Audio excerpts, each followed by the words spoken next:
আরে ভাই পিচ্চাও না পিচ্চাও ব্যাস এই পিচ্চা স্যার একটু পিচ্চাও না পিচ্চাও এরপরে কথা কই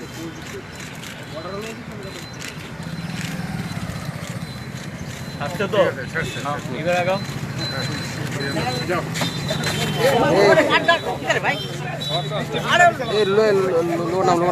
সিপিআইএম এর তরফে আমরা একটি প্রতিনিধি দল আজকে ডিজিপি ইনচার্জের সঙ্গে মিস্টার রাজীব সিং এর সঙ্গে ডেপুটেশনে আমরা মিলিত হয়েছিলাম।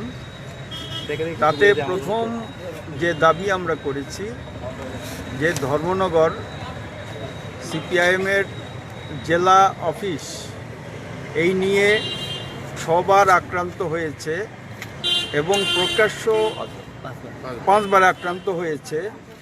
এই গতকালকেও প্রকাশ্য দিবালোকে কোনো ঘটনা ছাড়া, কোনো প্ররোচনা ছাড়া ওরা পার্টি অফিসে এসে সমস্ত ভাঙচুর করেছে এবং 5-6 জনকে আহত করেছে যারা অফিসে ছিলেন, এবং বিভিন্ন বাড়িঘরেও কালকে হামলা চালিয়েছে পার্টি কর্মীদের বাড়িতে। আমরা জানতে চেয়েছি এটা চলবে কিনা।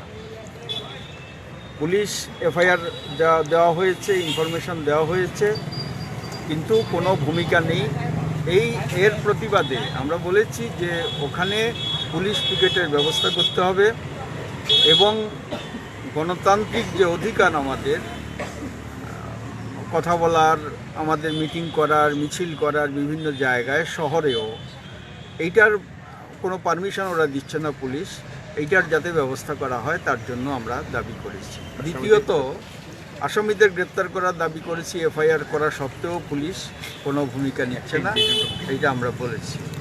দ্বিতীয়ত হচ্ছে বিশালগড়ে অল ইন্ডিয়া প্রোগ্রাম ছিল আমাদের, সেই প্রোগ্রামে পেট্রোল বোমা মেরেছে পুলিশের সামনেই, পার্টি অফিসের ভেতরে তাদের মিটিং আমাদের, সেই মিটিং পর্যন্ত আক্রান্ত হয়েছে। কোনো ব্যবস্থা এখন পর্যন্ত পুলিশ গ্রহণ করেনি। আমরা বলেছি যে কনস্টিটিউশনাল যে রাইট আমাদের আছে, অধিকার আছে, সেই অধিকার যাতে আমরা প্রয়োগ করতে পারি তার ব্যবস্থা করো এবং একটা পরিবেশ তৈরি করো যেখানে গুন্ডাবাজি নামে, এই যে রাজনীতির নামে গুন্ডাবাজি, এগুলো বন্ধ করার জন্য কার্যকরী ব্যবস্থা গ্রহণ করে। তিনি বলেছেন তিনি দেখবেন এবং কিছু টেলিফোন বিভিন্ন জায়গায় করেছেন যাতে এগুলোকে ঠিকঠাক মতো এফআইআর অনুযায়ী তদন্ত হয়, ব্যবস্থা গ্রহণ করা হয়, এটা তিনি বলেছেন।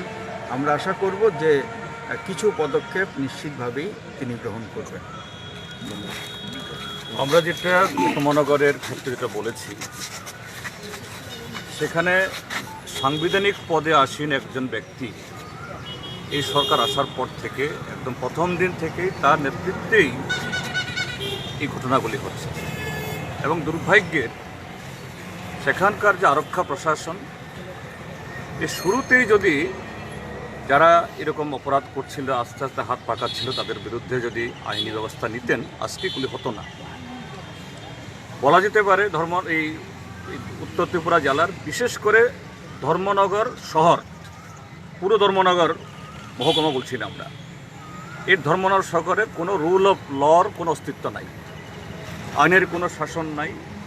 প্রকাশ্য দিবালোকে 5 বার হয়েছে, বহু বাড়িঘর লুট হয়েছে, মেয়ে ছেলে অবধি রেহাই পাচ্ছে না। তো এই জন্য আজকে আমরা দাবি জানিয়েছি যে যে সমস্ত এফআইআর লস হয়েছে, অসংখ্য এফআইআর, এগুলোর উপর যেন অ্যাকশান হয়, আইন মোতাবেক কালপিটরা যেন অ্যারেস্টেড হয়।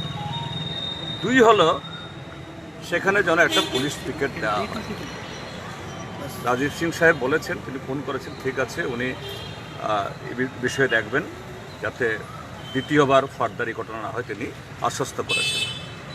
3rd হলো যেটা বিজনদা বলেছেন এখানে, যে একটা আমরা সিপিআইএম একটা সর্বভারতীয় রাজনৈতিক স্বীকৃত দল, আমাদের বিভিন্ন প্রোগ্রাম থাকবে, বিভিন্ন অজুহাতে তার জন্য পারমিশন দেওয়া হয় না, অথচ শাসক দল সকালে বিকালে রাত্র দুপুরে লাঠি সোটা নিয়ে যা কিছু করতে তাদের কোনো পারমিশন লাগে না, এদের বিরুদ্ধে কোনো অ্যাকশন হয় না।